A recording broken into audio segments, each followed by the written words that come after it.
So a correct measure of inflation would be an index that captures the rising prices of everything. But that's impossible to calculate because we can't get the appropriate weights. Welcome back, Dr. Frank. You just recently did an interview with us on Keynes theory. Now you're writing another article about the limits of empiricism. What else can you tell us about that? Well, what we have is that we've had two developments over the last 100 years that have caused economics to regress instead of progress. The first one is the Keynesian, or more accurately Malthusian, notion of aggregate demand. The second is Friedman's positive empiricism. And what Friedman did is he expanded on Popper's falsification principle, which says that a theory cannot be verified, but it can be falsified if you found one counter instance where it doesn't, where it fails.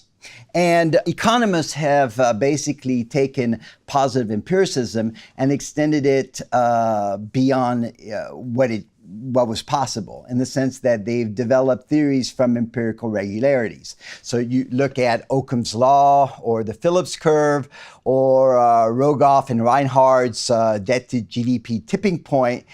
All of these are basically developing theories from empirical regularities. And when the empirical regularities didn't continue to the future, they actually changed the theory to fit the data. That's the case of the Phillips curve, where we have the adaptive expectation hypothesis or the rational expectation hypothesis. And in reality, what we have is that the limits of empiricism were actually made crystal clear over 100 years ago in an article written by R.A. Liefeld, in which he looked at the relationship between the price of wheat and the demand for wheat. And he tried to correct for, changes in other factors, and he came up with a positive elasticity of 0.6. So from this, are we to conclude that demand curves are positively sloped?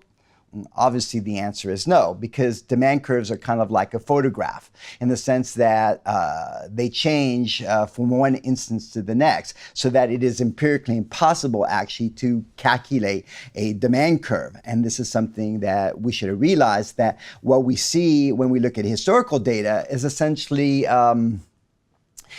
equilibrium points or movements toward equilibrium points. And we also have to realize that during this time period was a time period of growing population and monetary growth. So if we looked at demand curves for other things than wheat, we would have also found positive slope demand curves. So according to Friedman, does that mean that we should conclude that demand curves are positively sloped? And the answer is obviously no.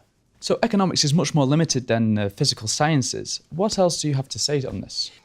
Something that actually wasn't discussed in the debate over Friedman's 1953 paper was the measurement problem in economics. Take the relationship between monetary growth and inflation. What is money? Is it M0, M1, M2, M3, M4? Even Greenspan said with financial innovation, it's getting more and more difficult for central bankers to determine what is money. Also, if we look at inflation, like the CPI or the GDP deflator, we know that by construction, these are bias indexes in the sense that they overestimate the impact of rising prices and underestimate the impact of falling prices. And if we look at the original quantity theory of money, it relates money to the price of anything that money can buy. So in other words, that can be stocks, bonds, stamps, housing, anything that money can buy. So a correct measure of inflation would be an index that captures the rising prices of everything. But that's impossible to calculate because we can't get the appropriate weights. So in the sense that we're using the wrong type of inflation, in the sense that the CPI is looking at a healthy group of trees while the forest is burning around you. Okay. We see today that a tame CPI is blinding central banks to the distortive effects of asset price inflation. So what's the economist to do? Well, I think the economist has to go back to theory, and he has to realize that empiricism is there to support economic theory, but should not be confused with either proving or disproving economic theory. I think I go back to John Stuart Mills, who actually was an empiricist, and he basically said that economics is a science of tendencies only. It is a science of hypotheticals. Well, thank you, Dr. Frank, for joining us in the studio. It's been a pleasure. Always enjoy being here. And thank you at home for watching. Don't forget you can catch up on Dr. Frank's previous interviews by clicking on our channel. Goodbye for now.